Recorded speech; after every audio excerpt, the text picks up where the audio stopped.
My dad disowned me because his new wife didn't want that garbage in their life. Then, he demanded I sign away the house. My mom left me, so I did this and watched them lose their minds. Alright, Reddit. Here's what went down. My dad sat me down 3 months ago, looked me in the eye, and told me to stop calling him dad. His new wife was pregnant, and they didn't want their baby knowing I existed. Then he slid a stack of papers across the table and asked me to sign over the house my dead mom left me. I didn't sign, but I need to back up so you get the full picture. I'm Nick, 25 male. This whole thing started 22 years ago when my mom was in college. She got pregnant. My dad, Gavin, had been with her about 8 months. The second she told him, he sent her one text saying he wasn't ready for that kind of responsibility, then changed his number. My mom kept me. Her parents, Pop and Nana, weren't thrilled at first. Pop sat her down with a calculator and walked through the numbers of raising a kid solo at 20. But the second I showed up and he held me, all that math went out the window. He looked at Nana and said something like, "Guess we're doing this." And they did. Pop handled the 5 a.m. feedings so my mom could sleep before class. Nana covered evenings. My mom worked part-time at a vet clinic and studied at night. She ran on maybe 4 hours of sleep for years. Gavin sent $0 during this time. 0 phone calls. Nothing. I had a good childhood. Pop stuck glow-in-the-dark stars on my ceiling. Nana made me pancakes every Saturday. I had my own room in their place up in northern New York, and I was a happy kid. I didn't spend my time thinking about where my father was because I didn't need to. Then he showed up. I was 6, sitting on the porch eating a popsicle, and some guy pulled into the driveway in a blue sedan. My mom's face went white through the screen door. He hadn't come for me. He'd heard through the grapevine that she'd just gotten out of a relationship and figured he'd take another shot. She shut him down, but he kept coming back. Eventually, he switched tactics and started asking about me instead. Said he wanted to be a father. Said he'd changed. My mom let him visit every other Saturday. I think part of her felt guilty, not about anything she'd done, but about what I didn't have. She'd see me watching other kids at the park with their dads, and she'd read something into it even if it wasn't there. She carried this weight about raising me without a father, like it was somehow her fault Gavin turned out to be who he was. So she let him in, against her instincts, for me. And honestly, those visits were great. When you're 6, a dad is just a guy who shows up with remote control cars and lets you eat pizza with no rules. My mom had bedtimes and vegetable requirements. Gavin had arcade tokens and 0 boundaries. What I didn't realize was that Gavin spent most of those visits mining me for information about my mom. He'd slip the questions in between games. We'd be racing remote control cars, and he'd casually ask if mom had any friends who came over. We'd be eating pizza, and he'd ask if she ever talked about him. I was 6. I answered everything honestly because why wouldn't I? He wasn't building a relationship with me. I was the back door into my mom's life. And the worst part is, he was good at it. He made me feel like I was his little buddy, like we had this special thing. That's what still bothers me about it. I didn't even know I was being played. I was just happy. Took me years to figure that out. After months of wearing her down with those Saturday visits, Gavin went full court press. Flowers. Cooking dinner for the 3 of us. Playing the reformed man role like he'd rehearsed it in a mirror. And my mom, after years of carrying everything alone, let her guard down. I used to judge her for that. Took me a long time to stop, but she wasn't stupid, and she wasn't weak. She was a woman who'd been doing everything by herself since she was 20, and here was a guy offering to share the weight. Gavin read her perfectly. He gave her just enough warmth, just enough help, to make her believe he was different. So when he proposed after about a year, she said yes. The first year of the marriage was fine. Gavin was on his best behavior. Then the cracks started showing up, and they didn't stop. It started with a move. Gavin worked as a regional sales manager for an industrial supply company. Told my mom he'd gotten a territory reassignment about 4 hours south down near Albany. Better territory, bigger commissions. My mom pushed back hard. Her parents were close. Her job was here. My school, my friends, everything. But Gavin did what he always did. He made it sound like the only rational option. Projected income numbers, cost of living comparisons, tax benefits. He talked about uprooting our lives like he was presenting a quarterly strategy, not making a decision that would affect actual human beings. My mom caved. She thought that's what marriage was. Compromise. Except Gavin had already found the house and put an offer on it before she even agreed to go. Her yes was a formality. She put $42,000 into the down payment. Every dollar she'd saved over years. The house went into both names, but her cash made the deal happen. Once we got to the new city, my mom applied to every vet clinic and animal hospital within 30 miles. Nothing panned out. Gavin kept suggesting she just stay home. Take care of the house. Handle me. Framed it like he was doing her a favor. But with no support system and a husband who kept pushing the stay-at-home angle, She eventually stopped applying. That's exactly where he wanted her. Dependent. Isolated. Then came the financial control. Gavin tracked every dollar she spent. Receipts for groceries. If she bought anything beyond food or cleaning supplies, he'd go cold and question her judgment. One time burned into my memory permanently. She bought me a pair of sneakers for school. $38 from a clearance rack. My old ones had holes in them. Gavin saw the receipt and told her to return them. Said they weren't a necessity. My mom cried in the car on the way to the store. I was in the back seat. I was 10. I remember the exact price of those shoes because of what her face looked like that day. Another time, I needed supplies for a school science fair. About $25 total. Gavin found the receipt and spent an hour telling her she should have asked first. She returned half the stuff. I stood next to a half-finished board at the fair, while every other kid had put together projects with lights and moving parts. Got a C. The embarrassment wasn't about the grade. It was knowing we had the money. Gavin just didn't think I was worth spending it on. The arguments at home were constant but never loud. That wasn't Gavin's style. He didn't yell. He'd just twist things around calmly until my mom started questioning whether she remembered stuff right. I'd sit in my room with headphones on, pretending I couldn't hear her voice cracking through the walls. One night when I was 12, I came downstairs to get water and walked into the middle of one of their arguments. Gavin was sitting at the kitchen table with a stack of receipts fanned out in front of him, going through them one by one, asking my mom to justify each purchase. She was standing at the counter with her arms crossed, trying not to cry. I stood in the doorway for maybe 10 seconds before I opened my mouth. Stop talking to her like that. Gavin looked at me with this expression I'll never forget. Not angry, amused, like a 12-year-old standing up to him was the funniest thing he'd seen all week. He leaned back in his chair and said, "Go back to bed, buddy. This is grown-up stuff." My mom cut in before I could respond. "Go upstairs, baby. I'm fine." But her voice was different. She wasn't backing him up. She was protecting me from getting on his radar. I went upstairs, but I didn't sleep. Lay there staring at the ceiling, listening to his voice drone on for another hour downstairs. That was the night I figured out something no kid should have to piece together at 12. My mom wasn't staying with Gavin because she loved him. She was staying because he'd made it so she couldn't leave. No job, no savings, no one within 4 hours who could help. He'd trapped her, and she didn't even have anywhere to go. My mom was 34 when she found out she had ovarian cancer. Stage 3. I was 13, old enough to understand and too young to handle it. She told me straight at the kitchen table. No sugarcoating. Said she was sick. Said she was going to fight. Said I was going to be okay. I believed her because I had to. You'd think a cancer diagnosis would snap even the worst version of a husband into gear. Instead, Gavin pulled out a notepad at the kitchen table and started listing costs, treatment estimates, hospital stays, prescriptions. Everything came down to the same question for him. What does this cost me? He didn't have a separate mode for his wife's cancer. He processed it the same way he'd process going over budget at work. Then he put the notepad down, looked at my mom, and said, "Between the mortgage, the car, and monthly expenses, I don't see where this fits. There's no room in the budget." My mom stared at him. Then she asked, "Room in the budget for what exactly?" "For all of this. The treatments. It's not realistic, Grace. Call your parents." I was standing in the hallway when I heard that. Didn't say a word. Just stood there, 13 years old. Something changed in me that day. For good. I stopped seeing Gavin as a bad dad. I started seeing him for exactly what he was. A guy who only kept people around when they were useful.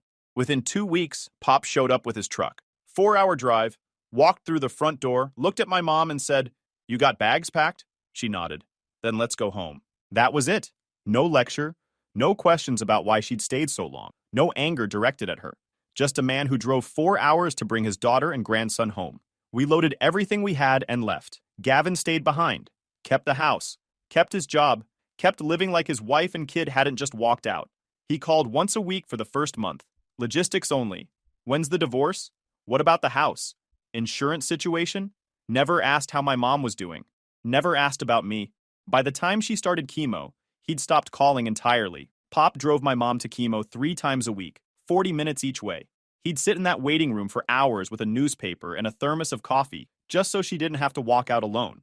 Nana kept the house running, made sure I got to school, picked up extra shifts at the fabric shop to cover what insurance wouldn't. They were in their mid-60s. They didn't hesitate, but I could see what it was doing to Pop even though he'd never say it. He got quieter, started going out to the garage at night and sitting in his truck with the engine off, staring at nothing. One night I found him out there and asked if he was okay. He said he should have fought harder to stop the marriage, that he saw what Gavin was and didn't push hard enough. I told him it wasn't his fault. He nodded, but I could tell he didn't believe me. Pop carried that guilt the whole time. Never let it slow him down, but he carried it. I watched my mom lose her hair, lose weight, lose the ability to walk upstairs without stopping halfway. Some days, she couldn't get out of bed. I'd bring her water and sit on the floor next to her doing homework so she wasn't alone. Through all of it, Gavin never showed up. There was one day I'll never shake. My mom had a bad reaction to a round of chemo. Pop rushed her to the ER at 2 in the morning. Nana stayed home with me, but neither of us slept. We sat at the kitchen table waiting for the phone to ring. When Pop called around 6 a.m. and said she was stable, Nana put her head down on the table and I heard her cry for the first and only time in my life. I texted Gavin that morning, told him Mom was in the hospital, told him it was bad. He read the message. I saw the red receipt. He didn't respond for 11 hours. And when he finally did, he asked if the hospital visit would affect the insurance premiums. His ex-wife was in the ER, and his son had been up all night terrified, and the man wanted to know about premiums. I deleted the conversation and didn't text him again for 3 years. During her treatment, my mom did something I didn't find out about until after she was gone. She met with an estate attorney and drew up a will. She left everything to me: savings, assets, and most importantly, her half of the house she'd paid into with Gavin. Got it notarized, filed properly, and designated my grandparents as my legal guardians. Did it all quietly. Pop told me later that in her final weeks, she seemed calmer than she'd been in years, more like herself. And I think this was why. For the first time since she married Gavin, she was doing something he couldn't undo. She wasn't asking permission. She wasn't running it by anyone. She was just handling it. She knew exactly what Gavin would come for the second she was gone, and she made sure he couldn't get it. She passed away 11 months after the diagnosis. I was 14. I'm not going to try to put that into words. If you've lost a parent, you already know what that is. If you haven't, nothing I type here is going to get you there. Gavin didn't even wait a full month. 3 weeks after we buried my mom, he called and asked to speak to me. I got on the phone. No, I'm sorry. No, how are you doing? He went straight to it. Listen, I've been looking into the situation with the house. Your mom's will is going to get contested. It should have transferred to me automatically as the surviving spouse. He paused like he was reading off a script. The simplest thing for everybody would be if you just signed your portion over. We can do it quick and clean. No lawyers, no headaches. I was 14. 3 weeks out from watching my mom get put in the ground, and this man was running a sales pitch on me for her property. Pop took the phone before I could respond. I heard him from the next room, and it was the angriest I'd ever heard him. After that call, Pop sat me down and explained everything. The will, the deed, my rights. My mom's attorney had made it airtight. Gavin's name was only on his half. My half was mine. Done. But Gavin kept pushing. Every few weeks, a new angle. The guilt play. Said my mom would have wanted him to have the whole house. The family play. Said we should handle it between us. As if we were still a family. Pop and Nana shut him down every time. They were the wall between me and Gavin, and at 14, 15, 16, I needed that wall. I got through high school at my grandparents' place. Decent grades. Played basketball mostly to burn off the angry energy that builds up when you're a teenager who lost his mom and got ditched by his dad. Pop taught me cars on weekends. Retired mechanic. Believed every man should be able to do his own oil change and brakes at minimum. Saturday mornings in that garage, hands black with grease, radio on some classic rock station, Pop walking me through how to read a torque wrench. Those hours did more for me than Gavin managed in his entire run as my father. Pop didn't lecture. He'd hand me a tool and let me figure it out. If I messed up, he'd show me once, then hand it back. No speeches, no power plays. There was one Saturday I was trying to change a brake rotor, and I kept stripping the bolt, getting frustrated, slamming the wrench down. Pop watched me for about a minute, then walked over and said, "The bolt's not your enemy. You're fighting it instead of working with it. Apply steady pressure. Let the tool do the job." Then he walked back to his side of the garage. I cooled off, tried again, and the bolt came right out. He never said another word about it, but I've thought about that moment 100 times since. Steady pressure. Let the tool do the job. That's basically how I handled everything with Gavin later on. No screaming, no emotional outbursts, just steady, documented, legal pressure until the bolt came loose. Pop also taught me something else during those years that I didn't fully appreciate at the time. He showed me what it looks like when a man takes care of his family without keeping score. Not like Gavin, who made sure you knew exactly what he'd done for you and what you owed him for it. I got into a state school upstate. Partial scholarship, covered the rest working at an auto parts store near campus, studied accounting, kept my head down and built a life that had nothing to do with my dad. Sophomore year, I ran into one of his old coworkers at a gas station near campus. Guy recognized my last name and asked how my dad was doing. Told him we didn't really talk. He got uncomfortable and mentioned that Gavin used to complain at work about being stuck with the house payments and having an ungrateful ex-wife. That's what he called the woman who put $42,000 into his house and died while he calculated whether her chemo was worth the expense. I thanked the guy, got in my car, and drove back to campus. During college, Gavin was a ghost. A text on my birthday maybe, a holiday call under 3 minutes. He was still living in the house I co-owned, paying his half of the mortgage, pretending my half didn't exist. I didn't push the issue yet, but I started keeping a folder. Every text, every email, every voicemail. The accounting student in me understood one thing. Paper trails win cases. After graduation, I got a job at a small accounting firm about an hour from my grandparents. Entry level. Got my own apartment. Started stacking savings. Gavin was basically a stranger, and I was fine with that. If he'd left it alone, none of what comes next would have happened. 3 months ago, Sunday night, scrolling through my phone when a photo stopped me. Gavin in a suit. Some woman I'd never seen. Standing in front of a courthouse. Caption about new beginnings. The man had gotten married. She was younger than him. Late 20s, maybe. He was 46. Dark hair, big smile. Hanging onto his arm like he was the greatest thing that ever happened to her. Showed Pop the photo over coffee the next morning.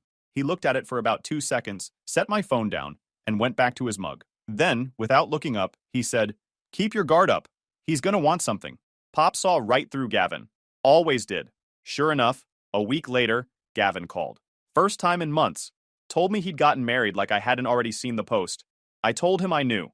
That threw him. Then he hit me with the bonus round. Jennifer, the new wife, was pregnant. That's why they'd rushed the courthouse thing. He dropped it like I was supposed to light up and throw confetti. I didn't say much, just let him talk. He wasn't calling to share good news with his son. He was warming me up. After 22 years of watching this man operate, I knew the pattern. Charm first, set up second, then the ask. He invited me to come by the house the following weekend. Said he and Jennifer wanted to discuss something important. Wouldn't tell me what, just that it needed to happen in person. I said I'd think about it. Called Pop that night. He went quiet for about 10 seconds, which for Pop is a 5-alarm fire. He told me to go, but to go ready. Listen to everything. Don't agree to anything. Don't sign anything. Call me the second you leave. I spent the rest of that week getting my stuff together. Pulled every document I had on the house. The original purchase agreement, my mom's will, the deed, property tax records going back years. Scanned everything into a secure folder. Bookmarked 3 real estate attorneys with strong reviews. Screenshotted the current estimated value of the house from 2 different sites. If Gavin was planning a move, I was walking in there with my homework done and my receipts in order. Drove the 4 hours that Saturday. Hadn't been to that house in years. Walking through the front door felt weird. Same layout, but nothing else was the same. New furniture, new paint, and on the mantle where there used to be a photo of me and my mom at a pumpkin patch, there was a framed picture of Gavin and Jennifer at some beach resort, both grinning. My mom and I had been completely scrubbed from this place.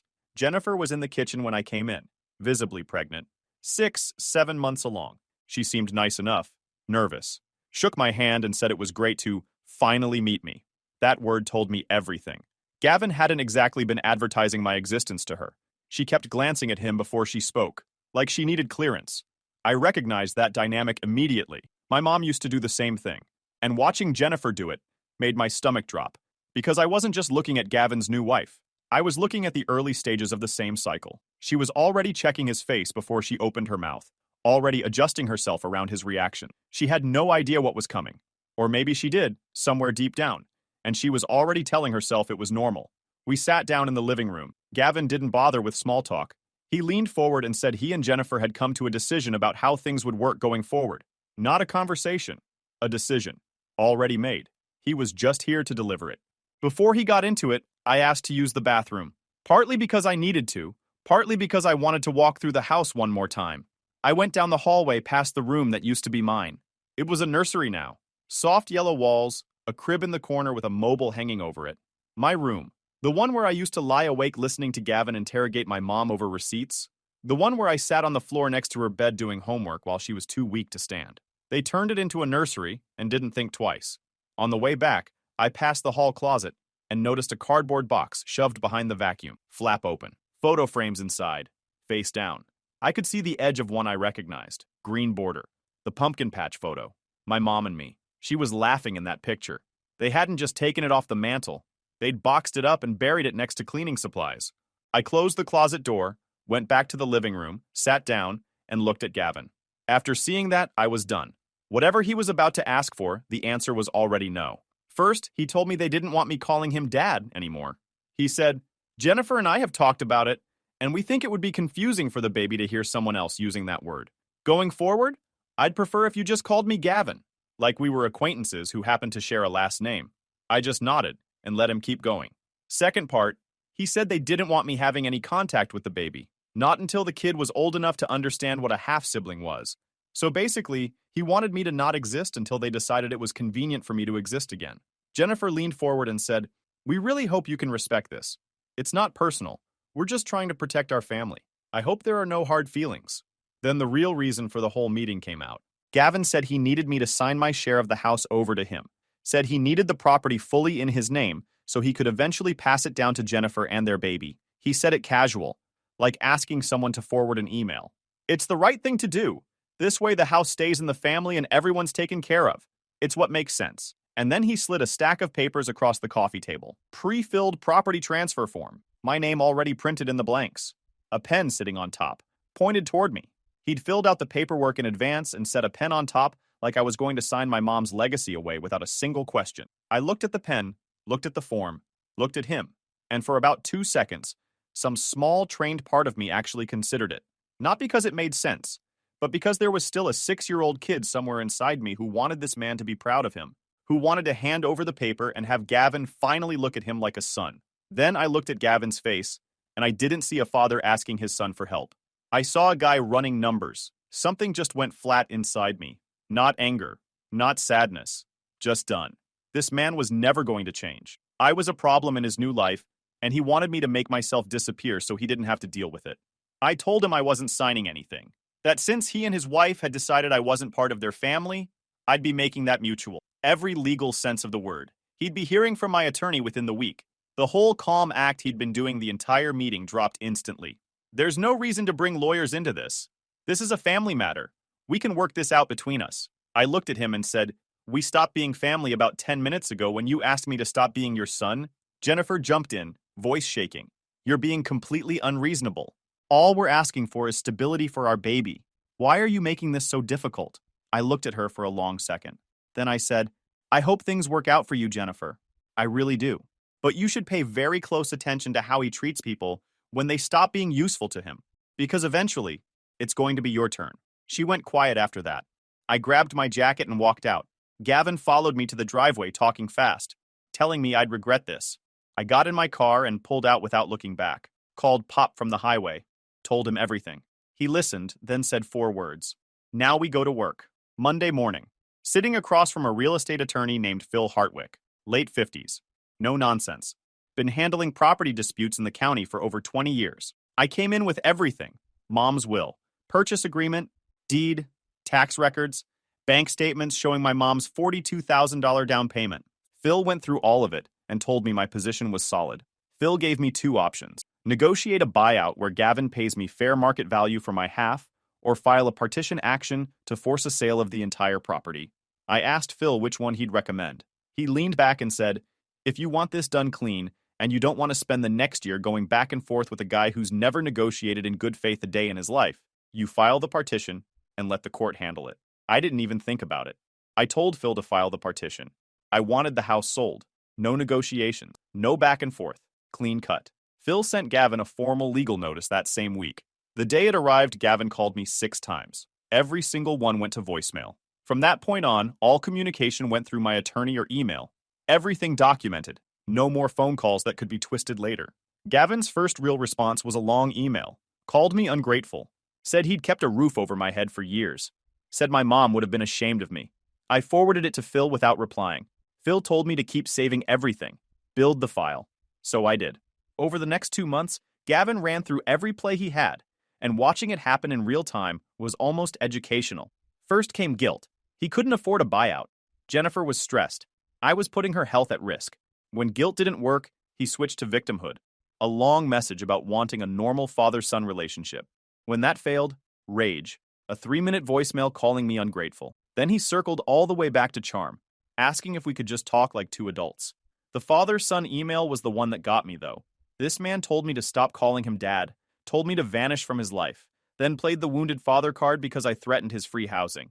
You almost have to respect the range. He called Pop directly, asked him to talk some sense into me. Pop told him all communication goes through the attorney.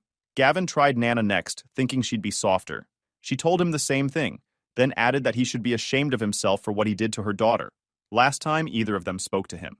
One thing that gave Phil a serious edge was the paper trail I'd been building since college. Every email, every text, every voicemail where Gavin tried to guilt me or pressure me about the house. Phil used all of it to show the judge exactly what kind of person we were dealing with. It didn't directly impact the property ruling, but it painted a picture.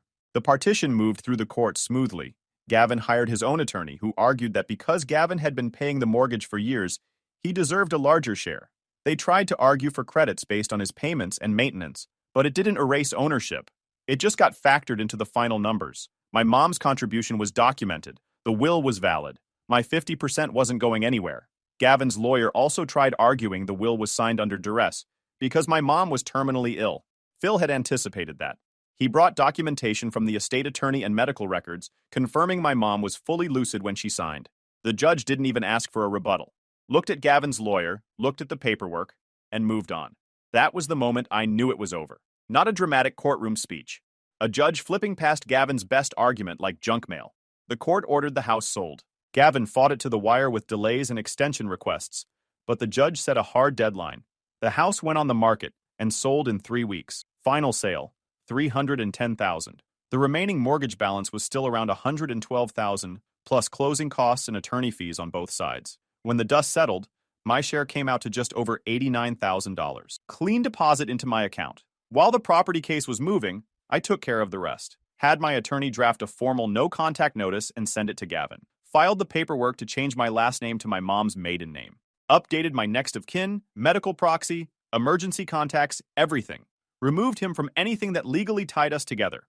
And I had Phil make it clear that if Gavin or Jennifer contacted me again after the notice, we'd pursue a restraining order. When the last form was processed, I felt something I hadn't expected.